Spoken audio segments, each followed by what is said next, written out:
Howdy, y'all. That's what I should say, right? That was good? Okay. I'm glad I got the approval. Well, welcome everybody to today's VIP experience. Thanks for being here. And I'm so glad that we were able to come back and make this concert work, because I was so sad when I thought we weren't going to be able to do Nashville. So anyways, I'm very grateful to be here.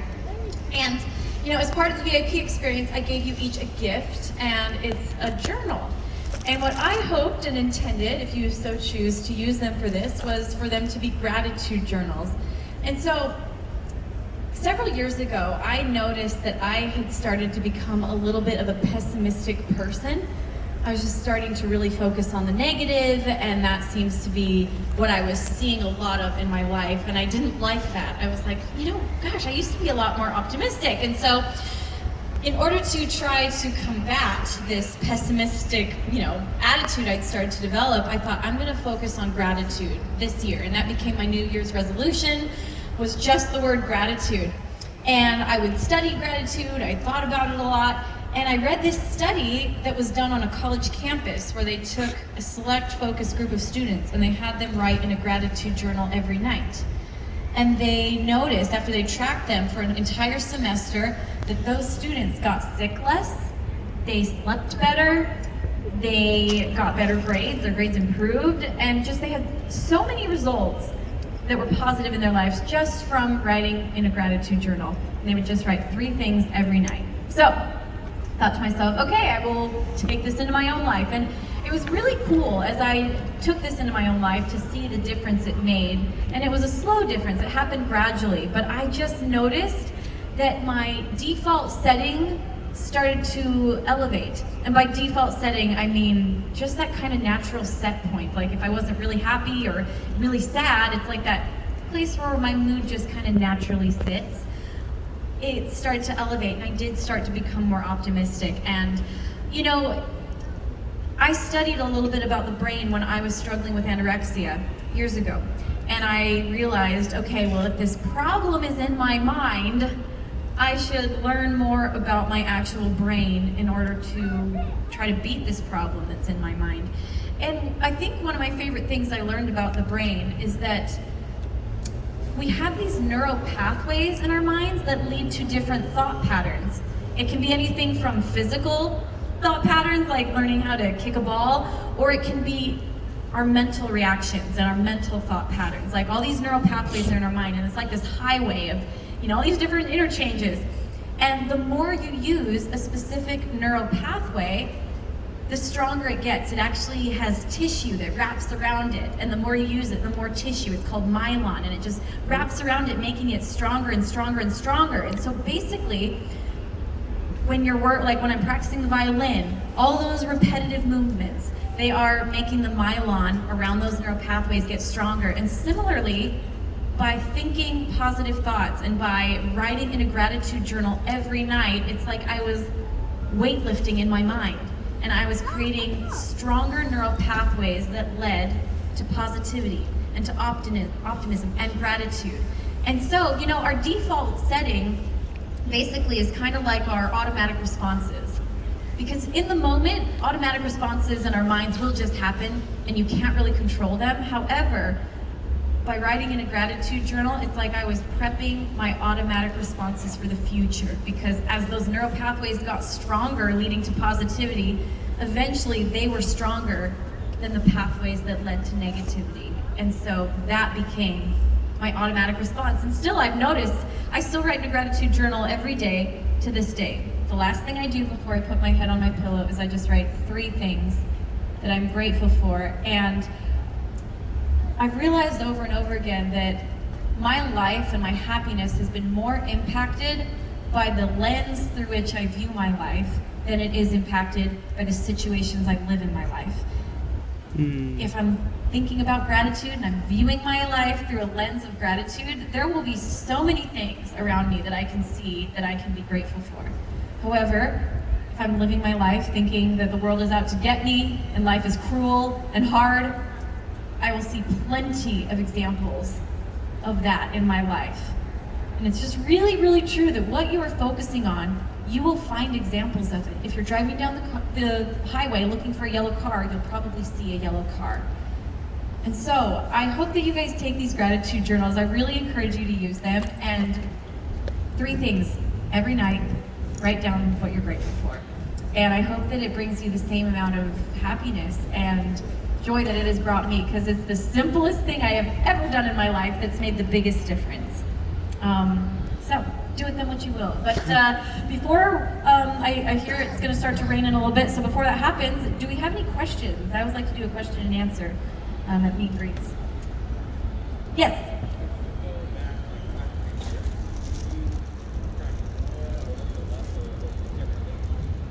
If I could go back 5 or 10 years, what were you saying, practice?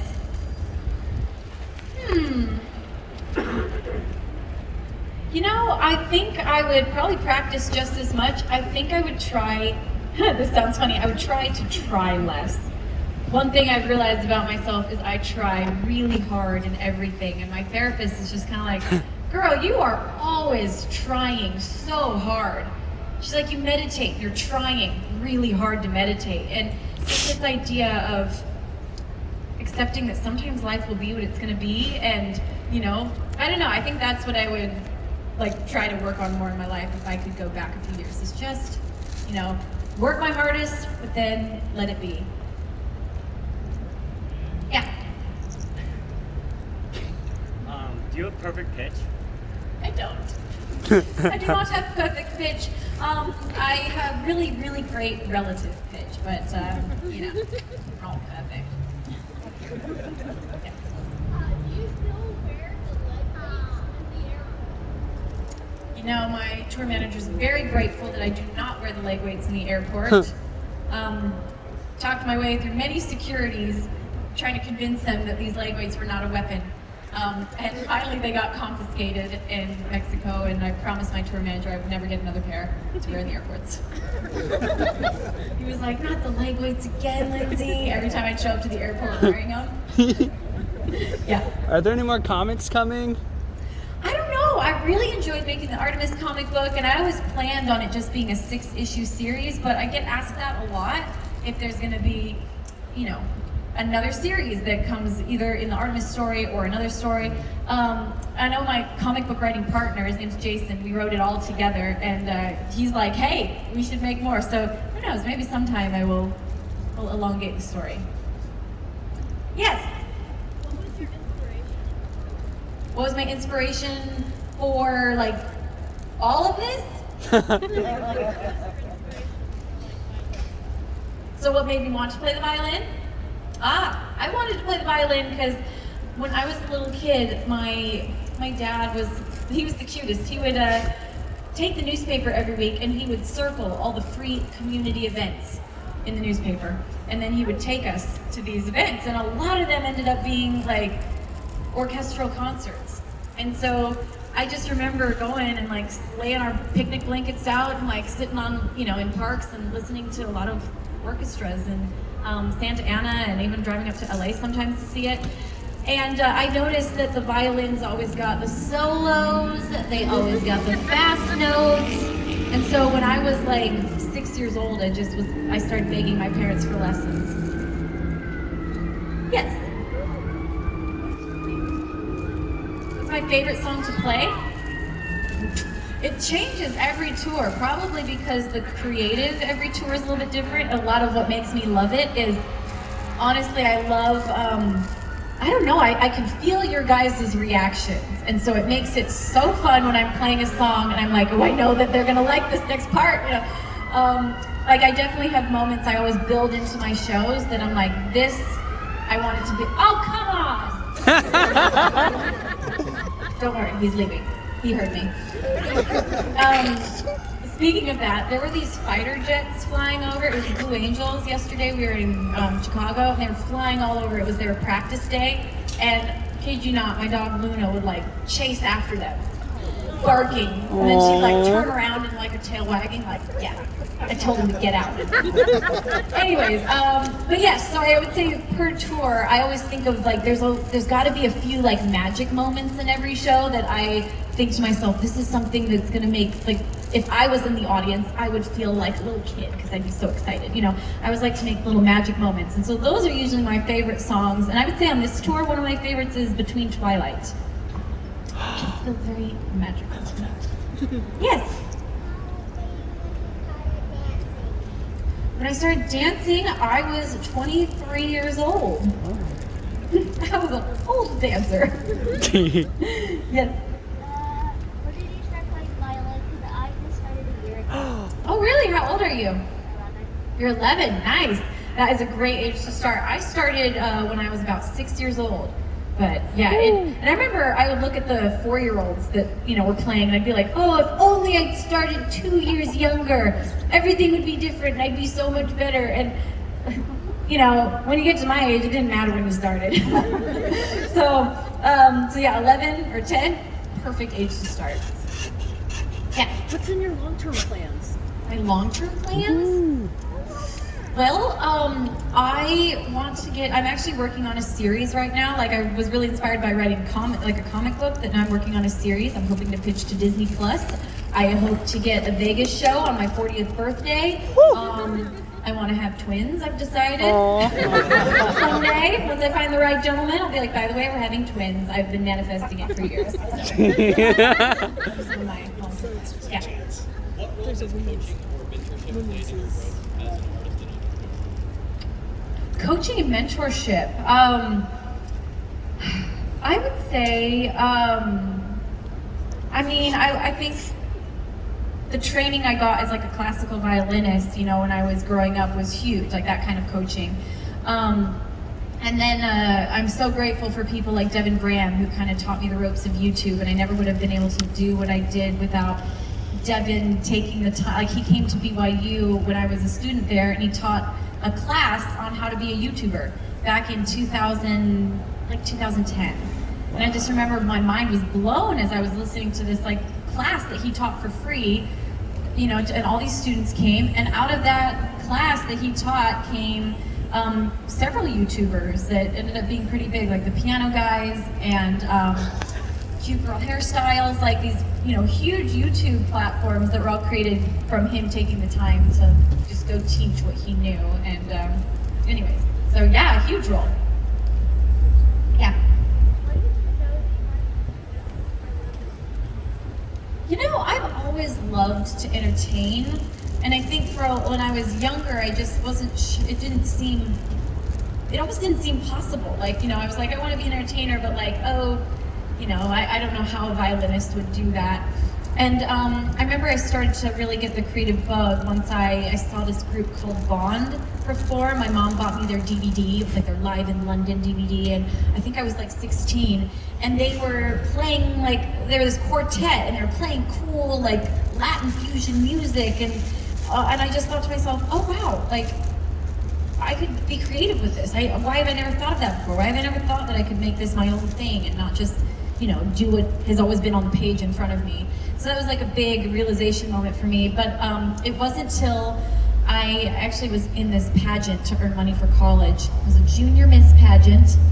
And I decided that for my talent, I wanted to play a rock song instead of a classical song. Because there was like 5 violinists in the competition.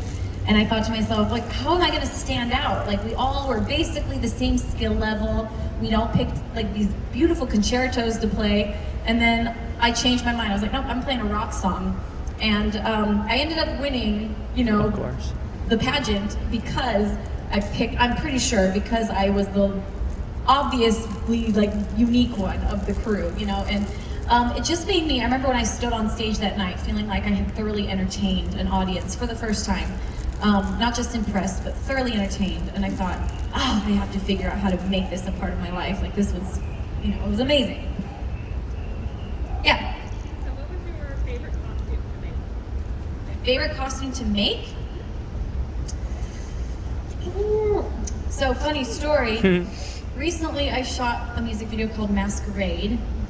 I don't know if it was my favorite costume I've ever made, but there's a very funny story with it where I had actually ordered a dress through Etsy, and due to shipping problems, it didn't arrive. And the gal kept saying, it should be there, and I was checking the tracking, and it looked like it might make it, and then literally the night before the music video, it didn't come. And so I'm like laying in my bed, knowing I have to wake up in the morning and film this music video, and I don't have a dress. And I thought to myself, well, I had the corset at least.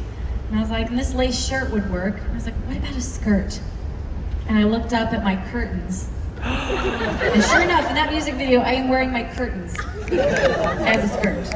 It was a very like Sound of Music moment. I got out of bed and said, I think I remember my favorite thing. And then I don't feel, got that moment, and then I made a skirt out of it. And then I undid the stitching, and they are back my curtains again. So, Wow. sometimes you just gotta be creative, and you really have to make do with what you got. And I'm grateful that in the beginning that's how it all started, because sometimes I have to remind myself that I can still do that. Yes. And because it started like that for me, it's like I just have to kind of get that muscle back into gear and be like, okay, we can do this, we can figure this out. Yeah. When you talk about creative journals, do you also write like other things, like what things you like to do when you see yourself doing yourself? Like, are you talking about like manifesting? You know what? I have different, I like kind of switch up that process. I'm a big believer in manifesting, and sometimes, like last year I did this thing where I wrote down on like these cards, these like colorful cards, almost like flashcards, like different goals and aspirations I had, and every night before I'd go to bed, I'd flip through the cards and look at them and just quickly visualize each one of them.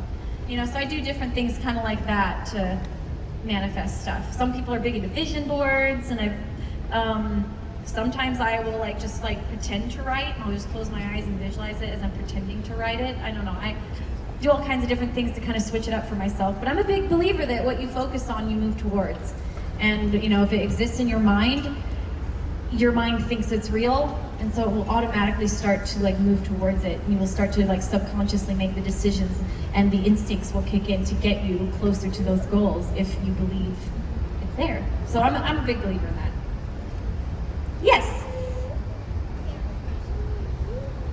My favorite music video I've made? Round Table Rival. That will probably always be my favorite one. By the way, this family in the back here, they did a really cool cover of Round Table Rival. And we got lots of music. They're all musicians. They were all playing instruments. It was the coolest thing I've ever seen. Yeah. You did a video in I believe it was the New York subway years ago. The message was phenomenally impactful. Thank you. I don't know how much you realize it touched so many lives. Do you have plans to do something, or can we encourage you to do and provide messages of hope like that in the future? Thank you for sharing that with me. That video was a really special one. And it's funny how it's almost like you can try to be inspirational, and you can try to do certain things, and all of a sudden it works sometimes. And I remember I didn't have any idea how special that video would feel when I was filming it, and then once I was editing it, I was like, wow, there's something really special here. Even though I intended it to be a good message, it came out feeling kind of special. And so yes, it's something that I do oftentimes try to do, put good messages into the stories I create, whether it's the comic book or whether it's the music videos or a speech I'm giving on stage or whatnot. And then every once in a while it comes across with that ounce of magic in it that you sometimes can't plan for. But yes, I definitely will try to keep doing more of, maybe more specifically planned inspirational stuff, because that one was a really, really cool one. Thank you. Did I draw the Artemis cover? No. I'm not an artist. Well, I will. Okay, so I will say I would, because I'd contact these artists to do the covers, and they would say, "What do you want?" And so I did sketch them the cover. So I have really bad sketches of the covers, and then the artists made them amazing. Yes. What do you like to do in your free time other than practicing violin? What do I like to do in my free time? I feel like Right? I feel like right now it's become make TikToks, trying to keep up with stinking TikTok. The 15-year-olds are taking over the world, and I'm not going to let them. Trying to keep up. Actually, I finally started to have a lot of fun with TikTok. At first, I was like, I hate this app, but now I love it. It is a lot of fun. And it's interesting because so many of my hobbies became my career. Like the things that literally were my fun before. I used to love to design costumes and sew. I loved to go dancing with friends. I loved to play the violin and write music. Me and my friends would make videos all the time. So like all these things that were just my hobbies, somehow, who knows how, but somehow I combined all of them into one set of a career. And so I do have to like kind of try to think like, okay, I need to step aside, because when it is work, it's work. Even if I enjoy it, even though it's like fun, it's so important to still find a way to step away from, your job. And so for me, the best way to do that is honestly, if I can shut off the best if I'm with my family. And I love board games. I love board games. Some people are like, they're called board games for a reason, because they're boring, but no, they're not. They're fantastic. But that's probably one of my favorite things to do is hang out with my family and play board games. What's your favorite board game? I just found a new one that I love. It's called the voting game. It's really good. Everybody, like, it's good to play with a big group of people, and for every card prompt, like, who's the person most likely to do this, everybody votes for someone in the circle. So you have to like disclaimer it with like, no one's allowed to get offended, but it's really funny. We probably played it on the tour bus the other night for 2 hours because we were just giggling so much as we played. Yeah. Would you ever consider at some point writing an autobiography? I do have an autobiography. It's a little old at this point. I guess it came out 2016. 2016, thank you. But I've been asked before if I'll write another one, and I think I've got to live a little bit more, and then I will probably eventually, maybe I'll write it. I'm not sure. But yeah. If you don't mind sharing, what was your darkest moment and how did you overcome it? Oh, my darkest moment, and how did I overcome it? Honestly, I think,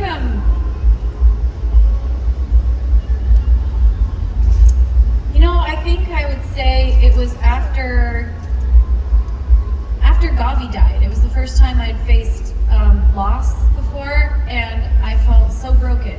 I felt like he was my best friend. I saw him every day, like we toured together, and I just thought, how am I ever gonna step on a stage again when somebody else is behind the keys? Sorry, I get emotional thinking about it. And also at that time, my dad had cancer, and we were pretty sure he was going to pass away as well. So that was definitely the darkest moment of my life. And, I remember thinking for a while that loss just changes you, which it does. But I thought to myself, wow, I think this is just a new version of me. And like, I just got to accept this girl that's kind of lost her rose-tinted glasses, because it was a while. I grieved for a really long time. And then it was right about the time that I was writing the Artemis album that I just kind of felt that little light come back that had turned off inside. And it was this realization of like, oh my gosh, like I wasn't, like that piece of me didn't die. I was just covered in grief and, in a depression, a situational depression.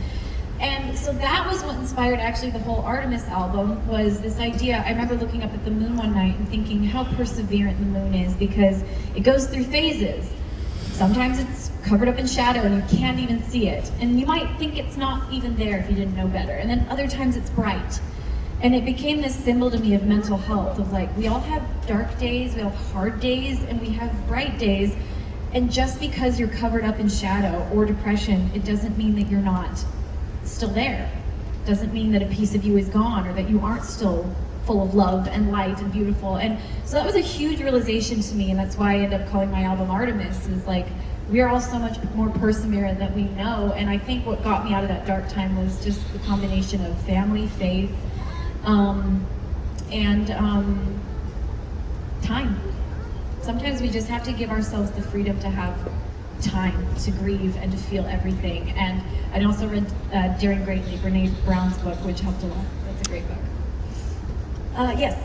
As someone who's like struggled in the past, do you have any advice for people that are like currently